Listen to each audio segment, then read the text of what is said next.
భూమా అఖిల ప్రియ వ్యాఖ్యలకు ఘాటుగా సమాధానం ఇచ్చిన భూమా కిషోర్ రెడ్డి.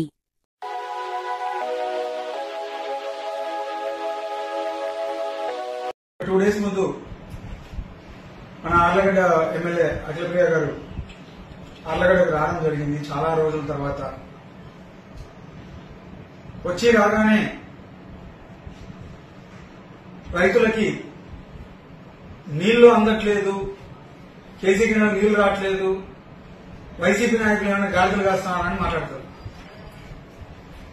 నాకు వచ్చిన డౌట్, ఆమెకేమైనా చిన్న నిధులు ఏమైనా చిత్తుకుపోయిందేమో కొంచెం. అధికారంలో ఉండేది ఎవరు? ఏం మాట్లాడితే నాకేమైనా పిచ్చి పట్టిందా? నువ్వు ఎమ్మెల్యే అయి ఉండి ఒక పక్క నువ్వే చెప్తున్నావు నీళ్లు రావట్లేదంటే ఎవరు తిరిగి పనిగ్రామంలో తిరిగి లేక నువ్వే కదా చేయాల్సింది. లక్షల జీతాలు దొబ్బుతున్నారు, మళ్ళీ గాడులు వేయడాక నువ్వా గాడులు వేసేది మేమా? మాకు అర్థం కావట్లా. నువ్వు చేయాల్సిన పని ఏంటి? ప్రజలకు నీళ్ళు అందుతున్నాయా లేదా అనేది నీ పని. అది ఒక పక్క ఏమన్నా మాట్లాడితే అప్పుడే తొందర ఎందుకు, సంవత్సరం టైం ఇస్తే వాళ్ళు ఏదో చేస్తారు, ఎలగబెడతారని చెప్పి అంటున్నారు అందరూ. సరే కానీ మేము కూడా నోరు మూసుకున్నాం. నీకు ఆగట్లేదే, వచ్చి మా మీద పడుతున్నాం. వస్తారు ప్రెస్ మీట్లు పెడతాం. అంటే ఇంకా వైసీపీ నాయకులు అంటే ఇప్పుడు ప్రెస్ మీట్ల ద్వారా ప్రజల మాటలు మేము వినిపించడం తప్ప ప్రతి ఒక్క దానికి నీ ఎంటబడి ఏదో ఒకటి గీకుతూ ఉన్నామా మేమేమన్నా?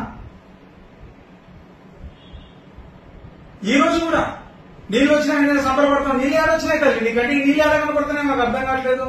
అది తరువు నీళ్లు లేవు. ఒక పక్క సిరివేలలో రైతులు చూడుకో ఆత్మహత్య చేశారని అంటున్నారు. చూడండి ఎంతమంది రైతులు సిరివేలలో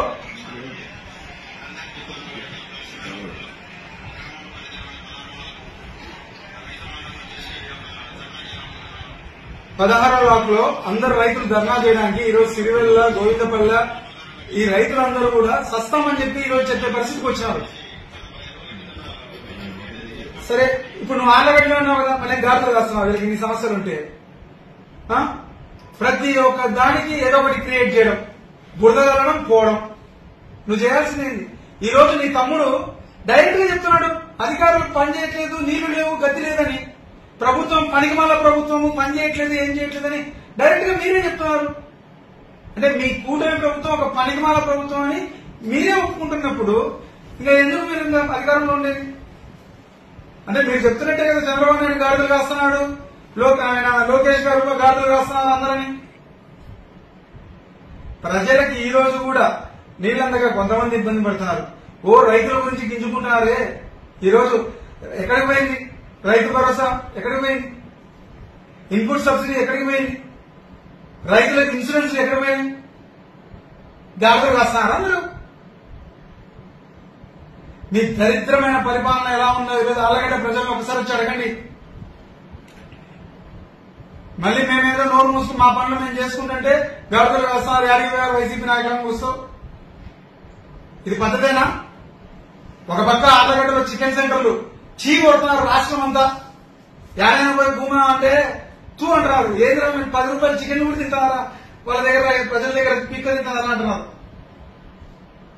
ఇంత చండాలంగా ఉంది పరిస్థితి. వాళ్ళు ముస్లింస్ ఒక పక్క ఏందన్నా మాకు ఈ కర్మ, రోజు మేము ఈ రంజాన్ టైంలో కూడా మమ్మల్ని మనశాంతిగా బతకనియట్లేదు, పొద్దున్న నుండి సాయంత్రం వరకు మేము ఉపవాసాలు ఉండి చేస్తుంటే వచ్చి షాపులో సీజ్ చేస్తున్నారు. ఇంకా ఏ వ్యాపారాలు కూడా ప్రజలు చేసుకోకూడదా? ఆఖరికి కోళ్లు అమ్ముకునేది, మరగొడ్ల వ్యాపారం, పందుల వ్యాపారం అన్ని మీకే కావాలన్నా? ఇంకో పక్క లోన్లు ఏదో వస్తే బాగుపడతారు, బీసీ లోన్లు అని చెప్పి ప్రభుత్వం ఇస్తుంటే అవి మీకే కావాలంటున్నారు. ప్రతి దాంట్లో అవినీతేనా? మన ఏమో అవగాహన పోయినాం. ఆఖరికి బిచ్చగా వచ్చి చెప్తున్నారు మా దాంట్లో కూడా వాటా అడుగుతారన్న వాళ్ళు వచ్చాయని చెప్పి. చిల్లర ఆఖరికి వాళ్ళు 1000 రూపాయలు సంపాదిస్తే 800 వాళ్ళకి ఇవ్వాలంటే 200 మీకు కూలీ అంటున్నారు బిచ్చగాళ్ళకు కూడా. అవగాహన మెట్ల మీద అడుక్కుతే బిచ్చగాళ్ళకు కూడా వాటా అడిగే పరిస్థితి తిరిగిపోయారు. ఇంతవరకు నా జీవిత చరిత్రలో 40 సంవత్సరాలు మా బాబాయ్ పిన్ని, అటుపక్క గంగులోని అందరినీ చూసాం రాజకీయం. ఎప్పుడే కానీ ఇలాంటి దిక్కుమాలిన పనులు చేసినామని ఇంతవరకు చూడలేదు. ఈ రోజు ఆర్లగడ్డ చరిత్రని ఒక మెయిన్ పేజ్ పేపర్ కి ఎక్కించినారు. ఏంటంటే అంటే అవినీతి. ఒక పక్క రైతులు గోడౌన్లో వాళ్ళు వేరే గోడౌన్లో పీకరించారు కదా తల్లి.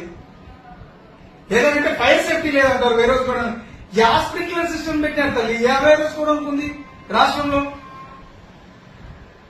ఆర్లగడ్డలో మాత్రం స్ప్రింక్లర్ సిస్టమ్ కావాలి, లేదంటే మాకు రూపాయి పావులేయండి. ఏంటి దోపిడీ? ఈరోజు టొబాకో కంపెనీ వాళ్ళు లీజు తీసుకోవడానికి వస్తే సొంత బాబాయ్ అని చూడకుండా కొత్తపల్లి బ్రహ్మానంద రెడ్డి రూపాయి పావులా కావాలి, అకౌంట్లో డబ్బులు పడినాయని చెక్ చేస్తున్నారు. ఇంకా ఎవరిదో ఎందుకులే, సొంత బాబాయే కదా, మీ తెలుగుదేశం నాయకుడే, ఆయననే వదిలిపెట్టలేదు కదా. మామూలు రైతులకు మామూలు వేసుకోవడం ఉన్న పరిస్థితి మూసుకొని కట్టే పరిస్థితికి వచ్చినారు. ఇంత దిక్కుమాలిన పరిస్థితికి ఆళ్లగడ్డను తీసుకొచ్చినారు. ఇంకా ఒక పక్క ఇవన్నీ ఒక ఎత్తు అయితే అసలు నాకు అర్థం కానినా అవినీతికి పరాకాష్టే నువ్వు. ఈరోజు ఆళ్లగడ్డలో ఎంతమంది ప్రజలు ఇబ్బంది పడతారో, ఒక పక్క నువ్వు లేఅవుట్ వేసి అమ్మిన లేఅవుట్ దెబ్బకి ఎంతమంది ఇబ్బంది పడతారు. అంటే అసెంబ్లీలో టైం దొరికితే ఆళ్లగడ్డ ప్రజల గురించి మాట్లాడమంటే ఆ శిల్పాలు లేఅవుట్ ఆ శిల్పాలు ఎప్పుడో ఆయన అమ్మేసి దొబ్బేశాడు. ఆయన లేడు ఇప్పుడు. శిల్పా చక్రపాణి రెడ్డికి 10 రూపాయలు లేదు దాంట్లో. ప్రజలు కొనుక్కున్నారు, మా సామాన్య ప్రజలు ఏడుస్తున్నారు. పక్క వచ్చి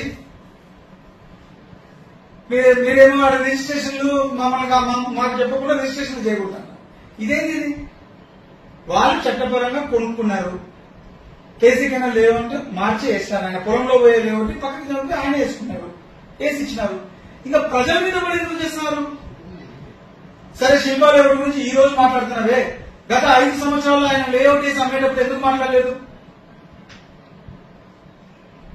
ఈ రోజు సామాన్య ప్రజలు దాంట్లో ఉన్నారు. చక్రపాణి రెడ్డి గారు లేరు.